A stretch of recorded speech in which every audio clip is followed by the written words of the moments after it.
आज हम लोग पढ़ेंगे इलेक्ट्रिक पावर के बारे में।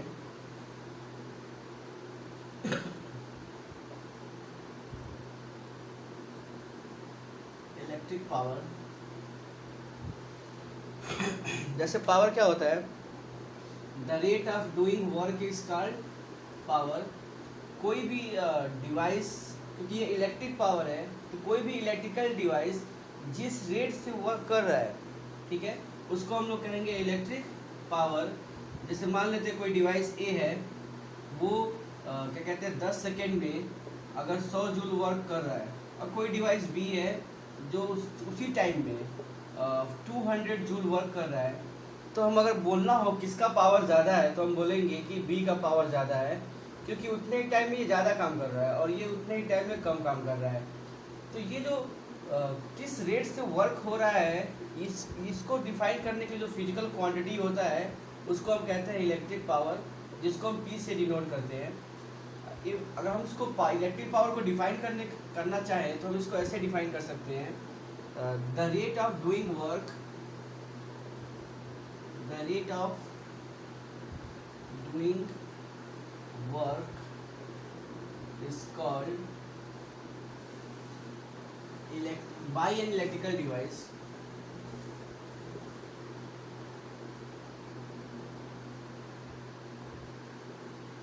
is called electric power. Formula P is equal to W by T, where W is equal to work done, T is equal to time and P is equal to power. अगर हम SI unit की बात करें electric power का, SI unit of electric power, SI unit of electric power क्या होगा, power का SI unit. तो हमको पता है वर्क डन का एसआई यूनिट होता है जूल, और टाइम का होता है सेकेंड। जूल को हम जे से डिनोट करते हैं, सेकेंड को एस से। यस ऊपर जाएगा तो हम इसको लिखेंगे यस पे -1, यानी कि जूल पर सेकेंड, और जूल पर सेकेंड को ही हम क्या बोलते हैं, वाट। ठीक है, जो साइंटिस्ट थे वाट, उनके ऑनर में जूल पर सेकेंड को उनके ऑनर में वाट कहते हैं। अगर if you try to define 1 watt,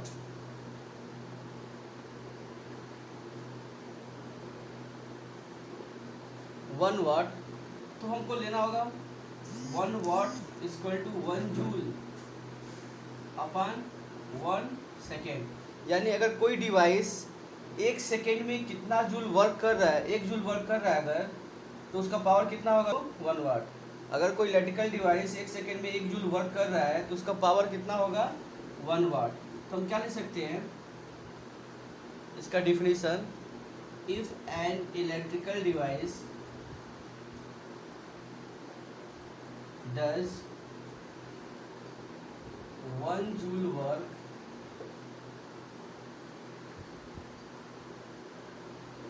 in 1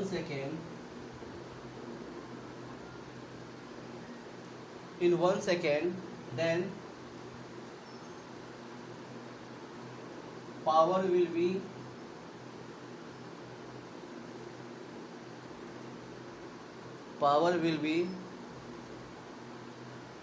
1 watt, then power will be 1 watt। ठीक है, तो ये 1 वाट का क्या हो गया, डिफिनीशन हो गया। ठीक है, अगर कोई डिवाइस 1 सेकेंड में 1 जूल वर्क कर रहा है तो पावर कितना होगा, तो 1 वाट होगा। अगर हम देखें इससे बड़ी यूनिट पावर का, bigger unit of power,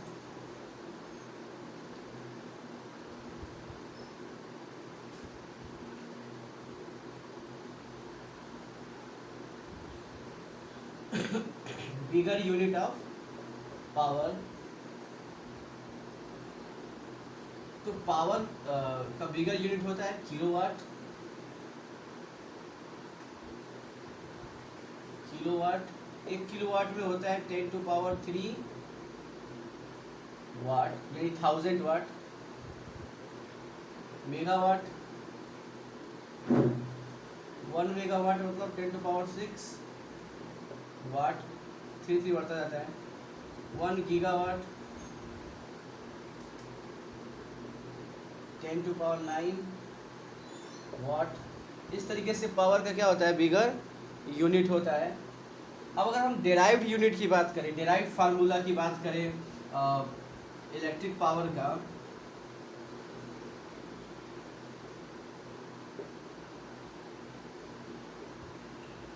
derived formula of electric power, हम एक मेन फार्मूला में अलग अलग जो फिजिकल क्वांटिटी है अगर उसका भी फार्मूला पुट कर दे तो हमको दूसरा फार्मूला मिल जाता है, उसको डेराइव्ड कहते हैं। जैसे power equal to work done upon time होता है, और हमको पता है V इक्वल टू होता है W/Q। अगर यहाँ से हम देखें, ठीक है, तो W इक्वल टू क्या हो जाएगा, V into Q, cross multiply होगा तो W equal to V into Q. अगर हम W का वैल्यू यहाँ से V इंटू क्यू यहाँ रख दें तो पावर इक्वल टू हो जाएगा V into Q by T. हमको पता है I इक्वल टू होता है Q बाई टी, तो Q बाई टी जो है ये टर्म हम इसके जगह पे क्या लिख सकते हैं, I। तो P इक्वल टू क्या होगा, एक फार्मूला VI, एक फार्मूला डेराइव हो गया पावर का, P इक्वल टू VI। हमको पता है according to Ohm's law, V equal to IR। अगर हम यहाँ पे V के जगह पे IR पुट कर दें तो P इक्वल टू हो जाएगा V के जगह पे IR इंटू I, यानी कि P equal to I square R। ठीक है, हमको पता है V इक्वल टू IR, तो I इक्वल टू क्या हो जाएगा, R इधर जाएगा डिवाइड हो जाएगा, यानी कि V बाई R। अगर हम I की जगह पे V बाई आर रखें तो V बाई आर का होल स्क्वायर हो जाएगा, यानी V बाई आर का होल स्क्वायर इंटू R। तो power equal to V square by R square into R, एक R से एक R कट गया, तो पावर इक्वल टू क्या हो जाएगा, V स्क्वायर बाई R। ठीक है, तो पावर इक्वल टू क्या हो जाएगा, V स्क्वायर बाई R। तो 3 डेराइव्ड फार्मूला हो गए पावर के। ठीक है, पावर के 3 डेराइव्ड फार्मूला हो गए।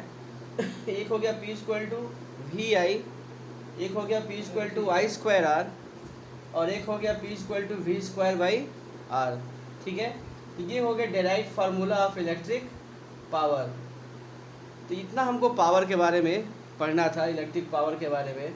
अब हम लोग पढ़ेंगे heating effect of electric current.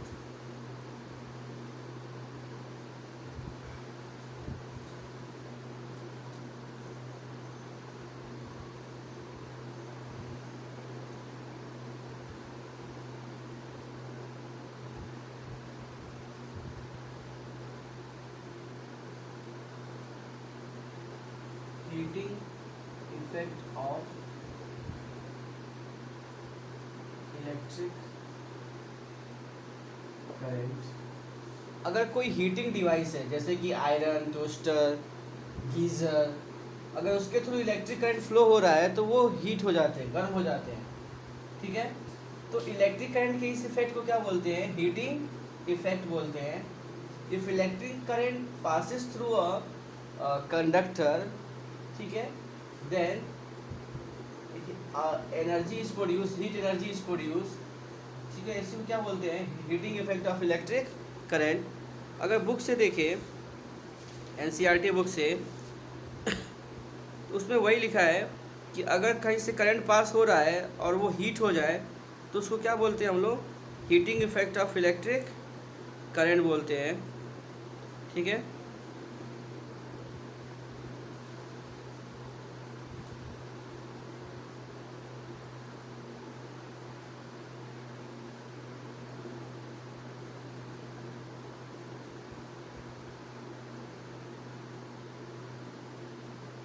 if electric current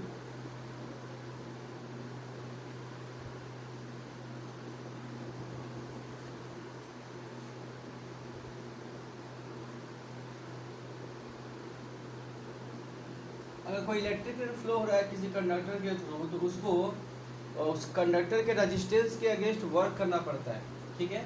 और वो ही वर्क जो है हीट एनर्जी में क्या होता है, कन्वर्ट हो जाता है, ठीक है। Then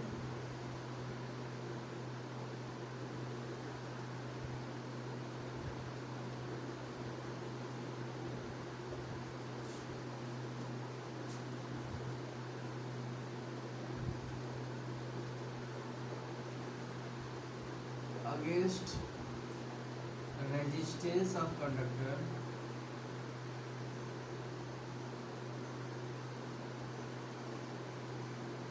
this work done is converted into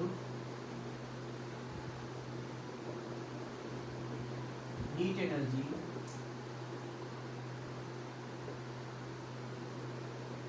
and this is called heating effect of electric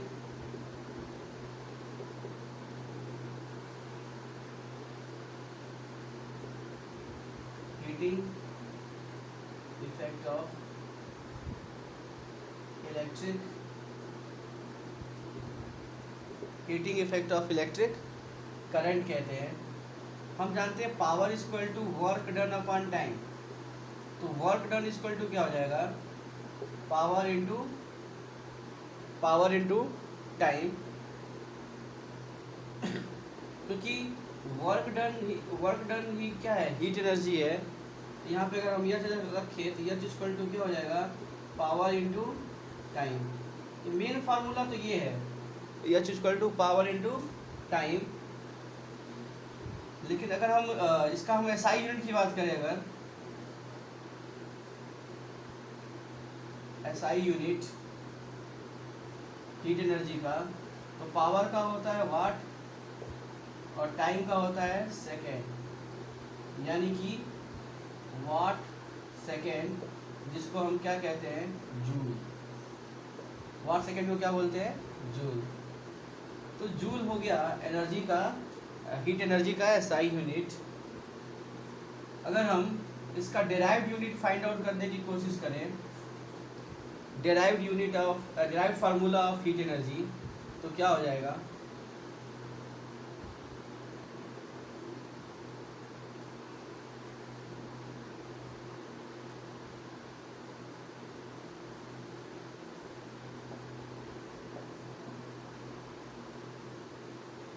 derived formula of heat energy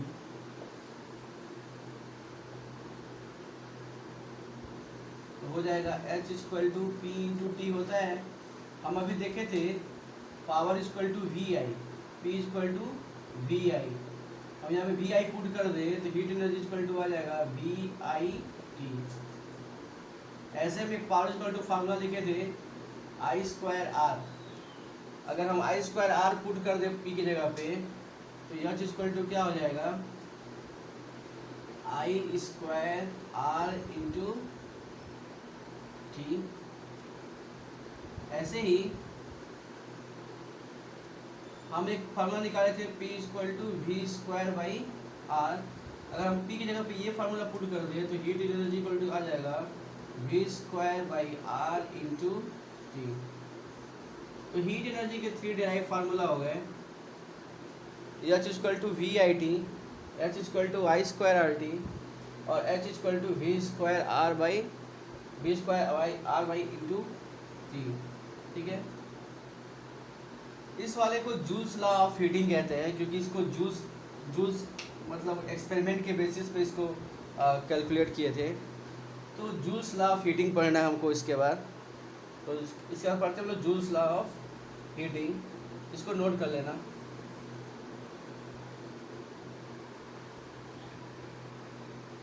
कुछ नहीं, अगर पावर का तुमको फार्मूला याद है, P इक्वल टू वी आई, तो यह चीज इक्वल टू होगा V इंटू आई इंटू टी। इसी के आगे बस टाइम से मल्टीप्लाई हो जाएगा। P इक्वल टू हमको पता है वी स्क्वायर बाई आर, तो हम यह चीज इक्वल टू क्या हो जाएगा, V square by R into T. ऐसे हमको P equal to I square R, तो H इक्वल टू क्या होगा, I square R into T. तो केवल एक टाइम जो है आगे लगाते जाना है। पावर का डिराइव्ड फार्मूला हो जाएगा और हीट एनर्जी का हो जाएगा।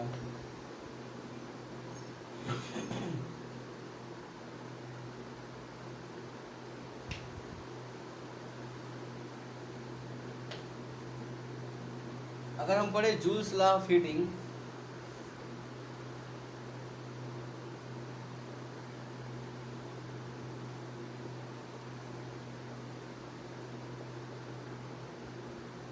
ये इम्पोर्टेंट टॉपिक है। जूल्स के जो H equal to I square R T हम लोग लिखे हैं, उसी को जूल्स लॉ में लिखना होता है। तो according to Joule's law, according to Joule's law, पहला statement, heat energy is directly proportional to I square. H equal to I square R T हमको लिखना है। तो heat energy is directly proportional to I square, यानी कि statement क्या लिखेंगे, heat energy is directly proportional to the square of electric current, square of electric current. ऐसे ही सेकेंड स्टेटमेंट, रेजिस्टेंस के रिस्पेक्ट में देखा जाए तो heat energy directly proportional to resistance, कह सकते हैं heat energy is directly proportional to the resistance of conducting wire, और टाइम के भी क्या है, डायरेक्टली प्रोपोर्शनल है, यानी heat energy is directly proportional to time. Heat energy is directly proportional to the time, यानी अगर करंट बढ़ रहा है तो हीट एनर्जी भी बढ़ेगा, रेजिस्टेंस बढ़ रहा है किसी कंडक्ट सर्किट का या किसी मटेरियल का तो हीट एनर्जी भी बढ़ेगा, टाइम बढ़ रहा है तो अगर काफ़ी देर तक टाइम तक करंट फ्लो हो रहा है तो हीट एनर्जी भी क्या होगा, बढ़ेगा। अगर इन तीनों इक्वेशन को मिला दें, अगर हम इक्वेशन 1, इक्वेशन 2 और इक्वेशन 3 को अगर कंसीडर करें तो क्या हम लिख सकते हैं, heat energy is directly proportional to I square R और टी। प्रोपोर्शनल हटेगा, इक्वल टू का साइन आएगा और एक कांस्टेंट आता है जिसका वैल्यू 1 होता है, इसलिए हम क्या ले देते हैं, H equal to I square R into T. तो यही है जूल्स लॉ ऑफ हीटिंग, और एग्ज़ाम में पूछेगा तो इतना लिखना होगा। तो आज के लिए इतना ही, फिर कल देखते हैं नेक्स्ट वीडियो में।